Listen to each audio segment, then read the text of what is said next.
ICC men's T20 world cup Bharat ಮತ್ತು ಶ್ರೀಲಂಕಾದಲ್ಲಿ ನಡೀತಾ ಇದೆ. ಭಾರತದ ಮೊದಲ ಪಂದ್ಯ USA ಎದುರಾಳಿ ಇತ್ತು. ಅದರಲ್ಲಿ ಭಾರತ 29 ರನ್ನಿಂದ ಜಯಿಸಿದೆ. ಭಾರತದ ಪರವಾಗಿ ಓಪನರ್ಸ್ಗಳಾದ ಅಭಿಷೇಕ್ ಶರ್ಮಾ ಮತ್ತು ಇಶಾನ್ ಕಿಶನ್ ಬರುತ್ತಾರೆ. ಇಶಾನ್ ಕಿಶನ್ ಸ್ವಲ್ಪ ಆಟವನ್ನಾಡುತ್ತಾರೆ. ಅಭಿಷೇಕ್ ಶರ್ಮಾ ಮೊದಲ ಚೆಂಡಲ್ಲಿ ಹೊಡೆಯುವ ಭರಾಟೆಯಲ್ಲಿ ಪೆವಿಲಿಯನ್ ಆಚೆಗೆ ಹೋಗುತ್ತಾರೆ. USA ಅಂತೂ ಅದ್ಭುತವಾಗಿ ಬೌಲಿಂಗನ್ನು ಮಾಡಿದರು. ಅದಾದಮೇಲೆ ಬಂದಂಥ ತಿಲಕ್ ವರ್ಮಾ ಸ್ವಲ್ಪ ಪಾರ್ಟ್ನರ್ಶಿಪ್ಪನ್ನು ಮುಡಿಸುತ್ತಾರೆ. ಇಶಾನ್ ಕಿಶನ್ ವಿಕೆಟ್ ಪೆವಿಲಿಯನ್ ಆಚೆಗೆ ಹೋಗುತ್ತೆ. ಇಶಾನ್ ಕಿಶನ್ 26 ರನ್ನನ್ನು ಮಾಡಿ ಪೆವಿಲಿಯನ್ ಆಚೆಗೆ ಹೋಗುತ್ತಾರೆ. ಅದಾದಮೇಲೆ ಬಂದಂಥ ಸೂರ್ಯಕುಮಾರ್ ಯಾದವ್ ಅದ್ಭುತವಾಗಿ ಆಡುತ್ತಾರೆ. ತಿಲಕ್ ವರ್ಮಾ ಔಟಾಗಿ ಪೆವಿಲಿಯನ್ ಆಚೆಗೆ ಹೋಗುತ್ತಾರೆ. ಅದಾದಮೇಲೆ ನೆಕ್ಸ್ಟ್ ಬಂದಂಥ ಶಿವಮ್ ದುಬೆ ಕೂಡ ಮೊದಲ ಚೆಂಡಲ್ಲಿ ಔಟಾಗಿ ಪೆವಿಲಿಯನ್ ಆಚೆಗೆ ಹೋಗುತ್ತಾರೆ.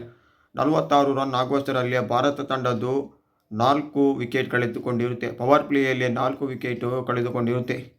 ಭಾರತದ ಫ್ಯಾನ್ಸ್ ಅಂದ್ಕೊಂಡುತ್ತೆ 100 ರನ್ ಆಗೋದು ಕಷ್ಟ ಅಂತ. ಆದರೆ ಸೂರ್ಯಕುಮಾರ್ ಯಾದವ್ ಒಂದು ಬದಿಯಲ್ಲಿ ನಿಂತಿರುತ್ತಾರೆ. ಅದಾದಮೇಲೆ ಬರುತ್ತಾರೆ ರಿಂಕು ಸಿಂಗ್, ಸ್ವಲ್ಪ ಆಟವನ್ನು ಆಡುತ್ತಾರೆ. 11 ಚೆಂಡಲ್ಲಿ 6 ರನ್, ಸ್ವಲ್ಪ ಸಾಥ್ ಕೊಡುತ್ತಾರೆ. ಆಮೇಲೆ ಅವರು ಕೂಡ ಪೆವಿಲಿಯನ್ ಆಚೆಗೆ ಹೋಗುತ್ತಾರೆ. ಅದಾದಮೇಲೆ ಬಂದಂಥ ಹಾರ್ದಿಕ್ ಪಾಂಡ್ಯ ಕೂಡ 2 ರನ್ ಮಾಡಿ ಪೆವಿಲಿಯನ್ ಆಚೆಗೆ ಹೋಗುತ್ತಾರೆ. 77 ರನ್ ಆಗುವಷ್ಟರಲ್ಲಿ 6 ವಿಕೆಟ್ ಭಾರತ ಕಳೆದುಕೊಂಡಿರುತ್ತೆ.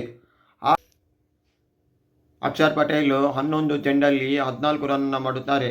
ಅದಾದಮೇಲೆ ಹರ್ಷದೀಪ್ ಸಿಂಗ್ ಬರುತ್ತಾರೆ. ಹರ್ಷದೀಪ್ ಸಿಂಗ್ ಜಾಸ್ತಿ ಸ್ಟ್ರೈಕ್ ಸೂರ್ಯಕುಮಾರ್ ಯಾದವ್ಗೆ ಕೊಡುತ್ತಿರುತ್ತಾರೆ. ಸೂರ್ಯಕುಮಾರ್ ಯಾದವ್ 360 ಡಿಗ್ರಿಯಲ್ಲಿ ತನ್ನ ಆಟವನ್ನು ಆಡುತ್ತಾರೆ.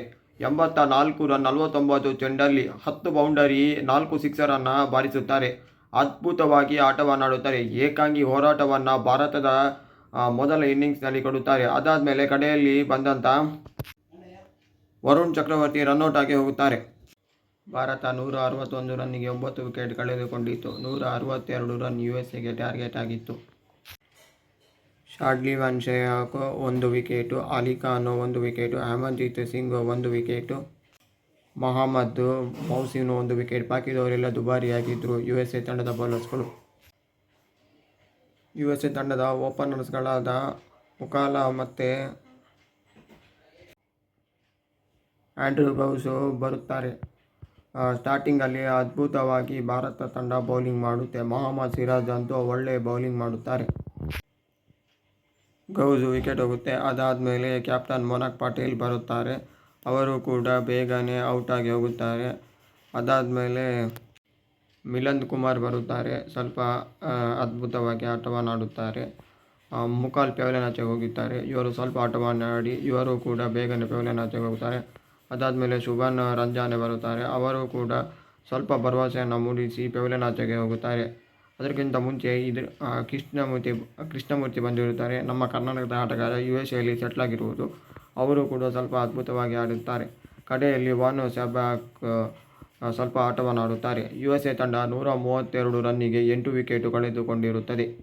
ಭಾರತ ಈ ಪಂದ್ಯವನ್ನು 29 ರನ್ನಿಂದ ಜಯಿಸಿರುತ್ತದೆ. Harshdeep Singh, Mohammed Siraj, Varun Chakravarthy, Axar Patel. Harshdeep Singh 2 wicket, Mohammed Siraj 3 wicket, Axar Patel 2, Varun Chakravarthy 1. Please like, subscribe and comment. ಇದೇ ರೀತಿ ಹೆಚ್ಚೆಚ್ಚು ಸ್ಪೋರ್ಟ್ಸ್ ಕಾಂಟೆಂಟ್ ಕನ್ನಡದಲ್ಲಿ ಬೇಕಂದರೆ ನನ್ನ ಚಾನಲ್ಗೆ ಸಬ್ಸ್ಕ್ರೈಬ್ ಮಾಡಿ. ದಯವಿಟ್ಟು ಶೇರ್ ಮಾಡಿ. ಹಾರ್ದಿಕ್ ಪಾಂಡ್ಯ ಮಾತ್ರ ವಿಕೆಟ್ಲೆಸ್ ಆದದ್ದು ಮೊನ್ನೆ ಇಂಡಿಯಾ ಟೀಮಲ್ಲಿ. ಬಾಕಿದವರೆಲ್ಲ ವಿಕೆಟ್ ತೆಗೆದಿದ್ದಾರೆ. ಹಾರ್ದಿಕ್ ಪಾಂಡ್ಯ 4 ಓವರ್ನಲ್ಲಿ 34 ರನ್ನು ಬಿಟ್ಟುಕೊಟ್ಟಿದ್ದಾರೆ. ಎಲ್ಲರೂ ಒಳ್ಳೆಯ ಬೌಲಿಂಗ್ ಮಾಡಿದ್ದಾರೆ ಭಾರತ ತಂಡದ ಪರವಾಗಿ. ಮ್ಯಾನ್ ಆಫ್ ದಿ ಮ್ಯಾಚ್ ಅದ್ಭುತವಾಗಿ ಆಡಿದ ಸೂರ್ಯಕುಮಾರ್ ಯಾದವ್ ಅವರಿಗೆ man of the match. Video ಇಷ್ಟ ಆದರೆ ಶೇರ್ ಮಾಡಿ.